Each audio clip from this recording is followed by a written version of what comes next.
Good evening, everybody. It's March 17th, 2025. Happy St. Patrick's Day. I have a special guest with me today on Donadio Domain, Saturday Morning Vogue Review. It's Ray Schnell. And we don't know each other from Adam, except for I got a call one day about the year 2017 asking about a shotgun that had my great-grandfather's name on it. Ray Schnell, I got you on the phone.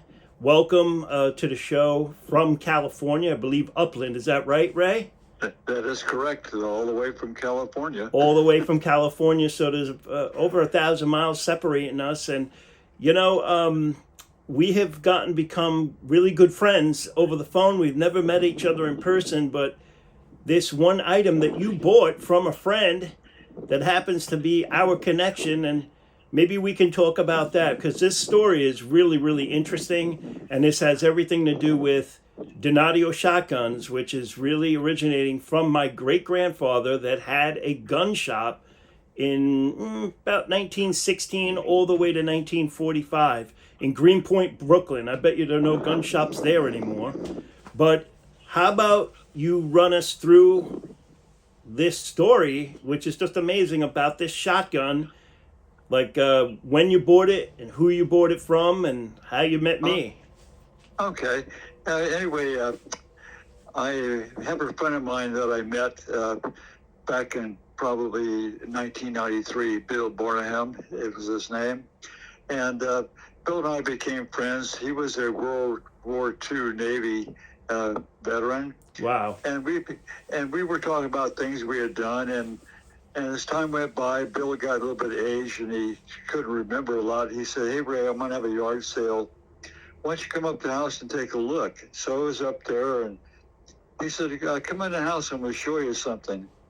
And in the closet, he pulled out this shotgun. He said, "Are you interested?" I said, "I thought it was kind of neat. I'd never seen one like it." He said, "You want to buy it?" I said, "What do you want for it?" He says, "Give me $150." I said, "Oh, okay." So I bought it, took it home, looked it over, and I thought, gee, kind of an interesting thing. And I didn't really take a really close look at it. So at that time, I took it to a gunsmith, and I had him look at the shotgun to make sure it was safe to shoot. And by the proof marks, it showed that it was okay.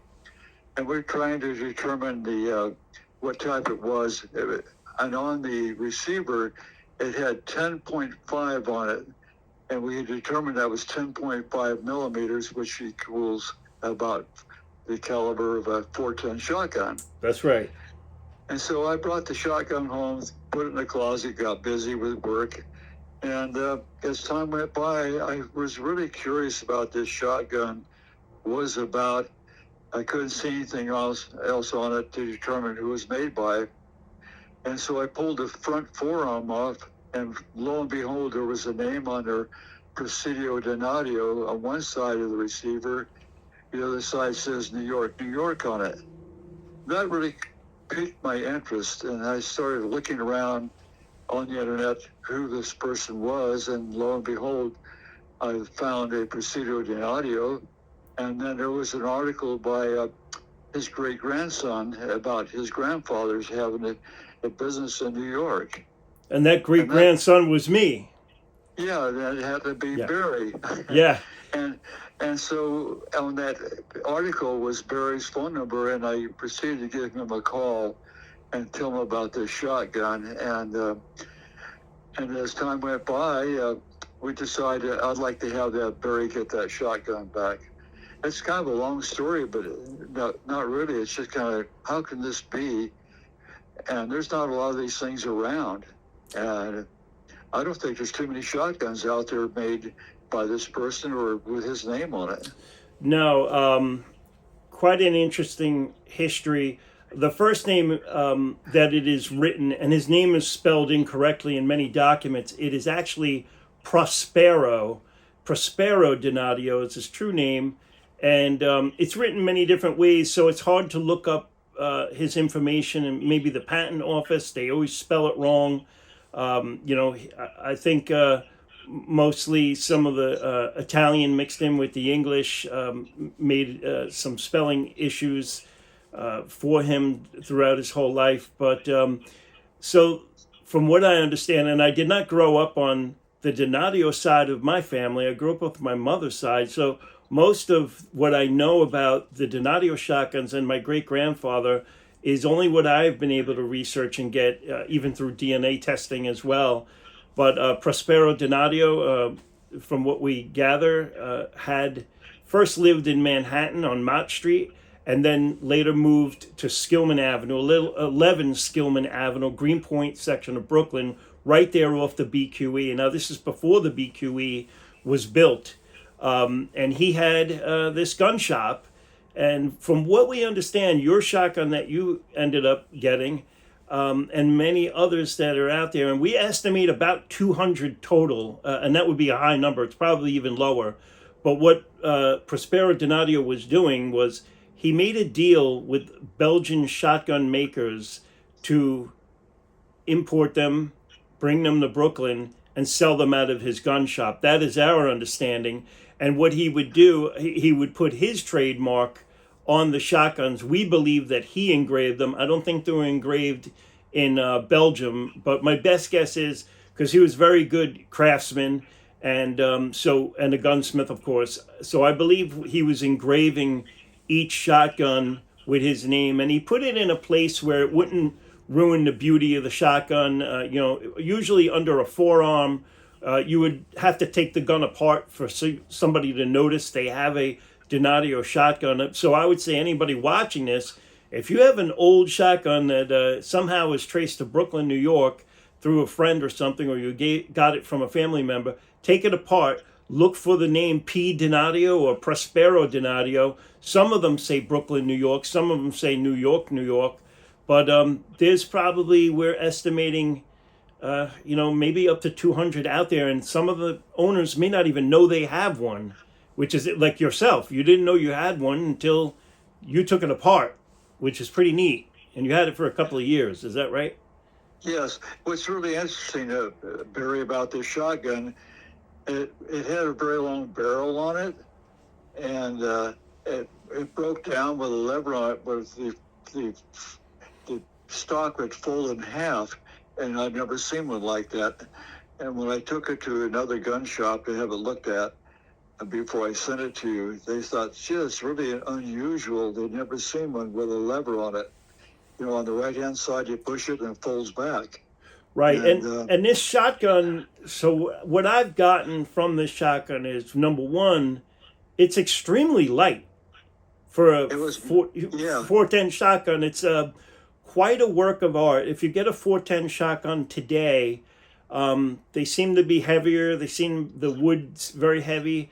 This thing is, I would call featherweight. It's almost weightless. And from what we understand, and I'm looking at my great-grandfather's business card right now on the screen, and the business card itself praises that women praise the light recoil.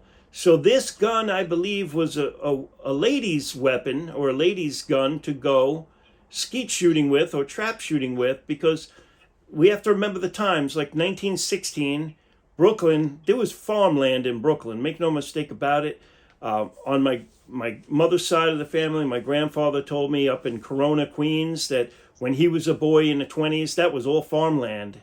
Okay? And that's hard for us to imagine. So men and women, they would take these shotguns and actually go on a date and go shooting together. That was the thing back then.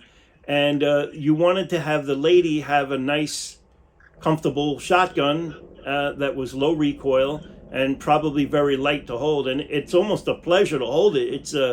It's almost like stealthy is the best way I could describe it. There's nothing like it on planet Earth today. That it's just the way it's built, and the workmanship is phenomenal. But from what I understand, that women would wear their dresses and go shooting, so it was like a high class affair to go maybe a little bit further out on Long Island, even a Freeport.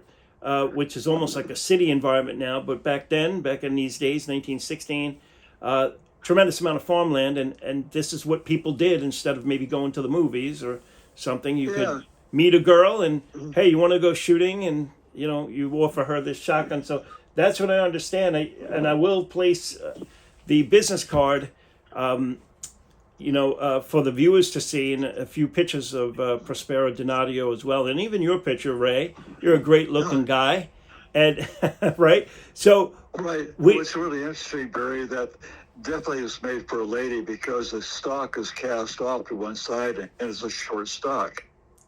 That's another point, that I really didn't notice. It is a short stock, but I think whenever somebody picks it up, the first thing they say is, "I can't believe how light this is." It's very light. It's extremely light. I just don't understand how they could do it, but that's the fine craftsmanship, I guess, of the Belgians. And then probably my great-grandfather probably held one for the first time, and he said, "Wow, this thing's extraordinary. Maybe I could sell these out of my shop." And that's exactly what he did. And what's really interesting, Barry, it had a really long barrel on it. And so it was good for bird shooting. I bet. Yeah, I mean, hunting, skeet shooting, or trap all came into play with this. It's just a single-shot crack barrel shotgun, but quite a pleasure. I've not shot it because I don't want to hurt it. I have it oiled. I'll leave it alone and just keep it cleaned up and put away as a safe haven for you. Yeah, it's in a case. It doesn't leave the case. It's boasting in gun oil, and there's where it is. That's where it's going to stay. But if you want to send it back, I'll pay you. You want to send it back? Well, hey, how about if I ever sell it, I give you double what I paid for it, and we'll call it quits. And we keep the so far the way I look at it. Yeah, Barry, what's really interesting when the gun shop looked at it, tried to appraise it. I think it's worth really more than just sentimental value, but it's a rare item, really. It's a rare item, and so there are other Donadio family spread across, as you can imagine, Connecticut. That, of course, comes from the Brooklyn Donadios. There are Donadios in Florida, New Orleans. There are others that have Donadio shotguns. I know for a fact that they were passed down. It's very, very few amount, but they're not talking. Like, they don't want anybody to know that they have one. I guess because other Donadios will be like, "Hey, can I get one too?" And so everybody is tight-lipped with the ownership, I guess, except for me. But they're very tight-lipped about even owning a Donadio shotgun, believe it or not. And I think they're looking at it like a crown jewel or something, like maybe something valuable to wear. They don't even want to talk about that they owe it out of fear maybe somebody will come and try to steal it. Because these things... I've looked online about one of the really high-grade double-barrel shotguns, highly engraved. They're very fine firearms. Backing up about the story about Bill Burnham that I bought this from, he told me that his neighbor that he got it from was from New York. And that's where you and I said, "Oh, wow, that has to be from, the Donadio shop." But he couldn't find out where at, and as time went by, I think his brain kind of faded, and I tried to get that from him before he passed. He said, "Well, really interesting, Ray, when they lived next to us for a while, he thought they were mafia." Hey, who knows, right? I said, "No, but I thought they were." Yeah, I mean, hey, anything is possible. And if it was the mafia, they have a good sense in buying a great shotgun when they go bird shooting for that, But, the other interesting fact that shop later was completely taken down and destroyed to make room for the Brooklyn-Queens Expressway, the BQE Expressway. So 11 Skillman Avenue, I've been on location looking for it. And I said, "Oh my goodness, it's gone. It's gone," because they had to do that to build the Brooklyn-Queens Expressway. And that led my great-grandfather to literally go only a few hundred yards to the west and go to 378 Grand Avenue, not very far from the original location.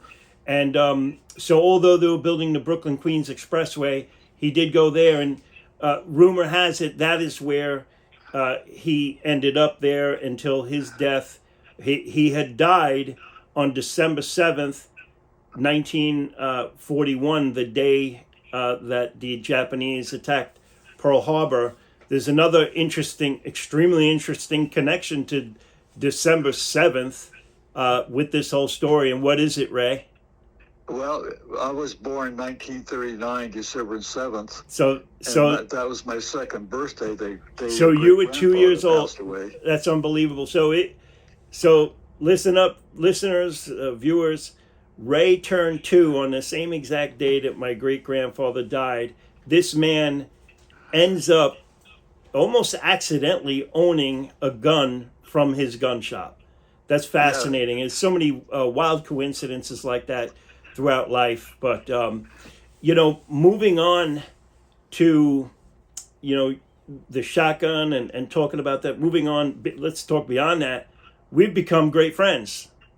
Yeah, we talk. Sure have. We like to chit-chat about the current events and keep ourselves straight and narrow. Yeah, we do. Yeah. We're still trying to get you to move to the East Coast. I don't know if that's going to happen, though. Anyway, we was born here in Upland in 1939 at the hospital, so wow. We still go up there and say hello to people and say, "Are you from here?" I said, "I'm a local native," and they go, "How many people are like you around here?" Is that so? So yeah, I had never asked her. So you were born right there in California, never left. You were just no. Okay. We and Steve, I got drafted in '63 in the service, and we did get to travel back to New York. It was really interesting, Barry. When we're coming back by ship from Germany, I'll never forget the time we came to New York Harbor and got to see the Statue of Liberty. Absolutely beautiful. That was very emotional for me. Oh, that's very sweet. And thank you for your service. You went over to Germany during the Cold War. Things were a little different back then, I could imagine. Yeah, and I was when I was drafted, then I went to Fort Ord, then to Fort Gordon, Georgia, to be in the Signal Corps. And then from there, we went to Germany. So, what's really interesting, Barry, how you remember things that took place. When I graduated from Signal Corps School, November 22nd, 1963. Do you remember that day? I was born in 1970, so I will say I do not have any recollection of that day. That was the day President Kennedy was assassinated. Right. Okay, there you go. Yeah, I can't remember. You threw one over my head there. But I can remember that. So where exactly were you during the Kennedy assassination when you heard that? The day I graduated from Signal Corps School. Just the same exact. We were in formation. They made an announcement, and they went on alert, and we stayed there full day until they released us. And probably you thought that would be World War III right there that day, right? Because who knows? We thought so. We thought the balloon had gone up, and we weren't too sure what was going to happen. That's crazy. We never hear of that side of, like the military side of, what was the military doing that day? Well, you guys were getting ready to fight World War III because you really didn't know what was going on. So no, we did. We had the slightest idea. In fact, my parents had come back to see me graduate, and I lived off post with my wife at the time, and we thought we're never going to get to leave the base at all. But they finally called the alert off, and we got to take off. And then the next day, we caught an old prop job to Fort Dix, New Jersey. Then I got on a troop ship. I can't remember if it's the Alexander Patch or the Buckner. And that must have been a long ride. How long did that ship ride take? 10 days. Oh, okay. I guess it was a 10 days on a trip. 10 days on a troop transport ship doesn't sound fun. Well, you stack 5 people on a bunk there. Oh. I lucked out I got the top bunk, so I didn't have people splashing down on me. Oh my goodness. Yeah, that's our soldiers, sailors, airmen, you name it. The sacrifice that they do. You could be shipped somewhere and never end up on a war zone, and it's just a tremendous amount of sacrifice, even without going to a war zone. So, I mean, being away from home or being away from family, taking a troop transport ship 10 days in those conditions, it couldn't have been fun. It was a tough trip going over there, Barry, at that time, because it was, we got aboard the troop ship and we got out of the Newark Harbor. It was the Atlantic Ocean was just terrible. The ship was just pitching, and I think we were allowed to go topside twice for a lifeboat drill. Other than that, we were back inside to keep us safe. So you were not allowed outside, only allowed below decks for 10 days straight, and you only got out twice. Is that right? Twice, right. Oh my goodness. But coming back in May of '65, it was just calm as could be. You could see the curvature of the earth and just the ships, and it just calm as could be.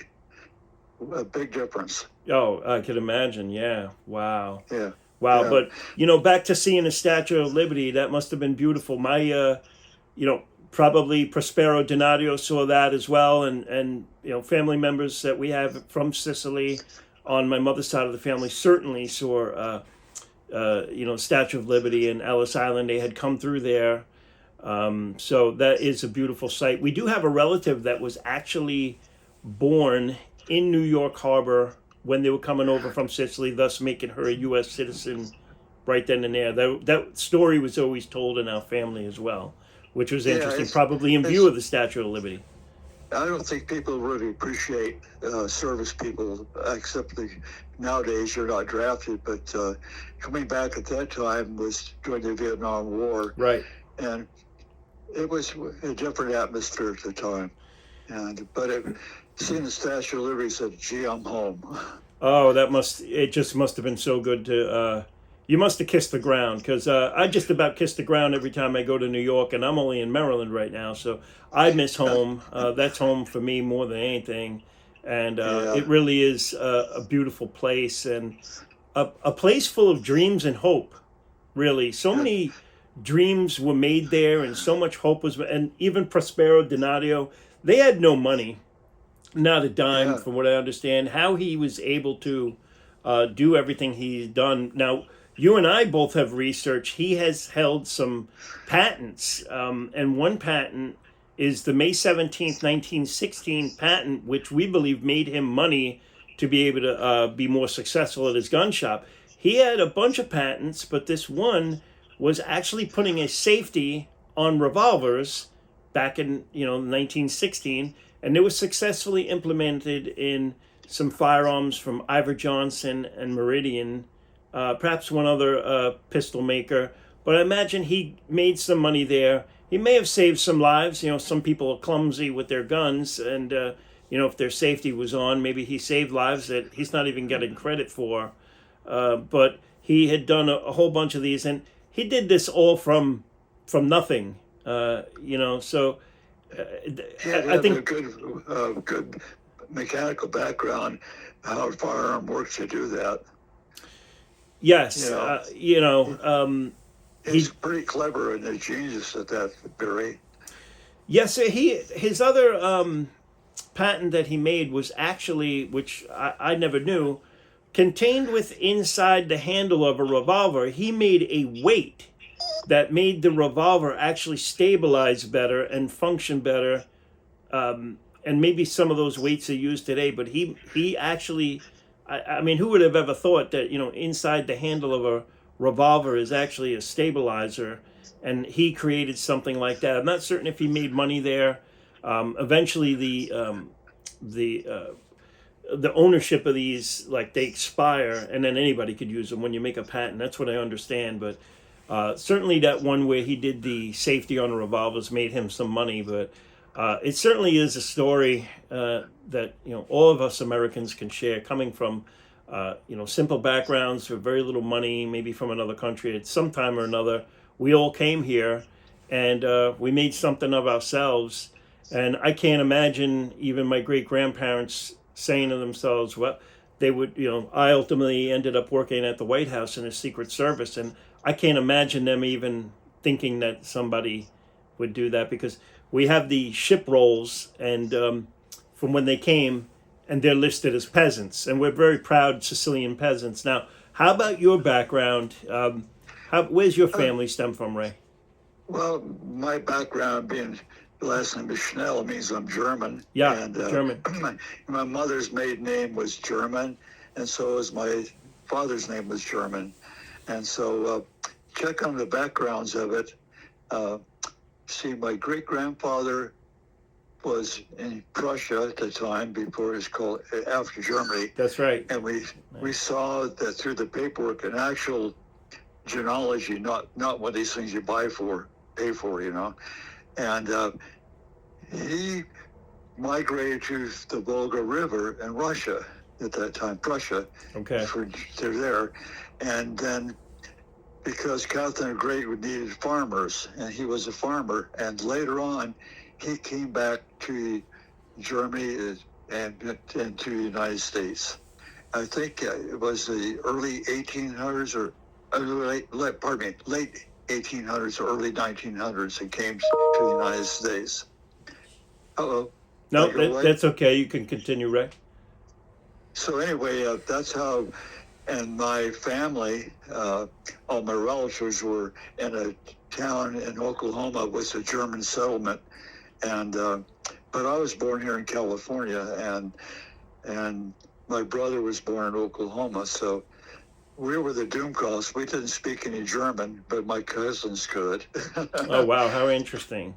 Yeah, but what's interesting, Barry? When I go back to Oklahoma to live on the farms with my aunts and uncles, we'd go to church, and one half the church would sing out a German hymnal, and the rest of it would be an English hymnal. Oh, that would be interesting. Yeah. I'd like to see that. Yeah, that's interesting. Yeah. That's kind of the background for us. So anyway, we've been in California. We have been visited different states in the United States, and but as we got older, we don't travel much anymore. Right. So is there a German Mauser in your future from World War I or World War II? Because I have one. I have a German Mauser, an 8mm marked 1918, which is really, really cool. But Do you really? Yes. Yeah. From Obendorf, Germany. It's even marked right on there. I have one firearm I can tell you about. It's a German artillery model Luger. Oh, that would be very cool to have. Yeah, that would be a fine piece. Get a picture of that and show it to you. And that's put away in a safe. So I've never fired a darn thing. Well, that would be so valuable at this point. You know, like the Donadio shotgun, it's just a gun to have, and you really don't want to take a chance even shooting it. It's a museum piece. Yeah. So. Yeah. I have some other firearms that I've shot or fired in the past, but I haven't been out for a long time. So as I get older, my eyesight's still good, but my body's gotten old. Yeah, well, hey, you're A-okay today. Your mind is sharp as a whip, and I personally appreciate our friendship. You know, closing out, I want to say thank you from the bottom of my heart for the kind gesture you did, even allowing me to buy that shotgun and bring it to our family. That was a very, very nice thing to do. You have a friend for life, so hopefully you understand that. You know that we talk all the time, actually. How amazing it is to connect with somebody and end up being very close friends like that over a gesture of kindness. So, Ray, you're a heck of a guy. I love you. I really appreciate you. And let's continue the positivity and the friendship going forward. And you can give me a call anytime. I really appreciate your friendship too, Barry, and thank you for your time too. Thank you. Thanks for having me with you and you with me. And we'll keep in touch. And thank you again. Okay. Well, thank you very much for your time. Okay. Have a good day. Bye-bye.